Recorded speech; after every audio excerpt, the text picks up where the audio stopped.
Alright, so this is gonna be the second video of me explaining Swift and the Academy. So jump right into it. First thing you gotta do is once you pretty much get approved to go and they see you got your permit and they do everything that they gotta do, they're gonna send you a bus ticket. I lived in Texas and Dallas. I could have went to the one down in, what was it, Corpus Christi or Corsicana. I could have went to the one in Corsicana, but they were full. Apparently that's a small school. So if you're in Dallas, try to get into that one because going to Memphis was not that convenient at all. I had family in North Mississippi between Memphis and the border of Mississippi, so it was fine. It wasn't that bad.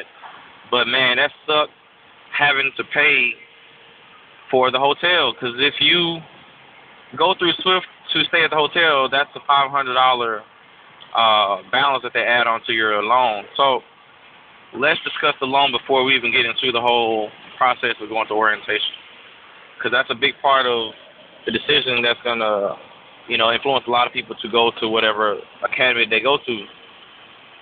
The cost of the academy is $3,900. If it's still that, then that's what it is.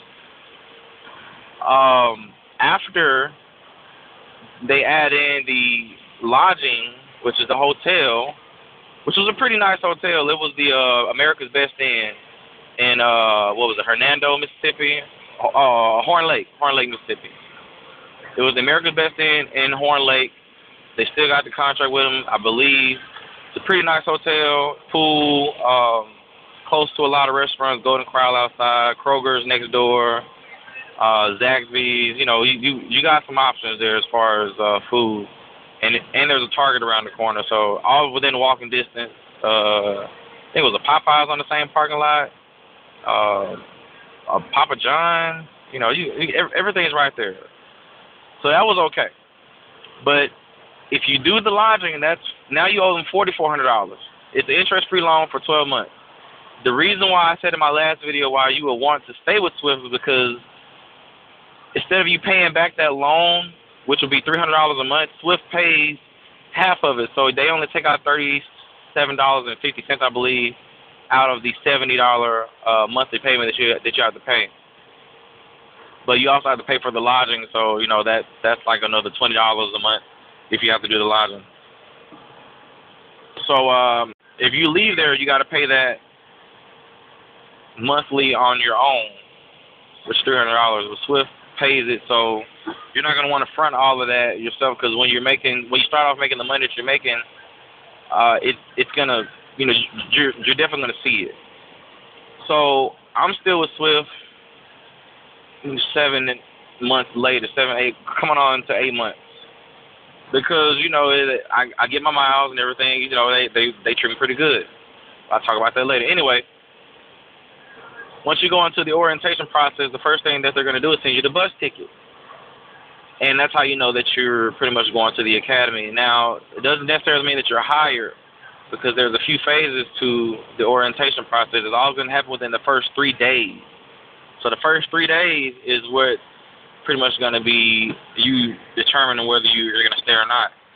The really important part about it is if you stay past that 4th day, now you're starting to owe them the loan. If you leave within the first 3 days, you don't owe them anything. If anything, you might have to pay back the bus ticket, or sometimes they don't even worry about it. They just send you back home. So the first day that I got there, we pretty much went in and we took pictures of our license and our permit and your social. A lot of people didn't have their social. So the first day, a lot of people left. Some people didn't have their license. For whatever reason, they didn't bring their license. Some people didn't have the permit or their social. And they also check your dot card. Now, make sure you have the laminated copy, the one that goes in your wallet, and they're going to want the long form. Now, whatever long form they give you, you have to have all the long forms. Don't show over one page of that long form, because they're going to make you do another physical. You're gonna have to do another drug test, which I heard that now they do the hair follicle test. So when we did it, it was just a P test. But if you don't have all the forms, a lot of people had 2 pages, 3 pages. A lot of people had pages you couldn't even read. They made them redo a physical. I had all the papers. I had everything. I had my license, my permit, my social. Everything was good to go. And don't go and get a physical, like an actual like football physical. You need a DOT physical. A lot of people came there regular physicals, and they had to redo the physical. You gotta they pay for it, of course, but you've already paid for it, you know. So why go through that whole process twice? So make sure you got everything in order. The second day, what they're gonna do is you're gonna start doing your test. You know, they're gonna start testing, and it's pretty much like a map test. And she's gonna tell you, you know, you gotta study for it because you gotta pass by Friday. They're gonna give you an itinerary, and if I can find my itinerary book, I will definitely go over it with everybody and let you guys see what's going on. And on the third day, they pretty much get some of the results back from the P test. No, I take that back. We didn't do the P test the first day. We did it the second day. They tricked everybody. First day we went in and filled out the paperwork. You pretty much signed your contract on the first day. The second day is when you took the P test. And the third day, we didn't get the results back for the P test until like 2 or 3 days later. A lot of people left those first 2 days.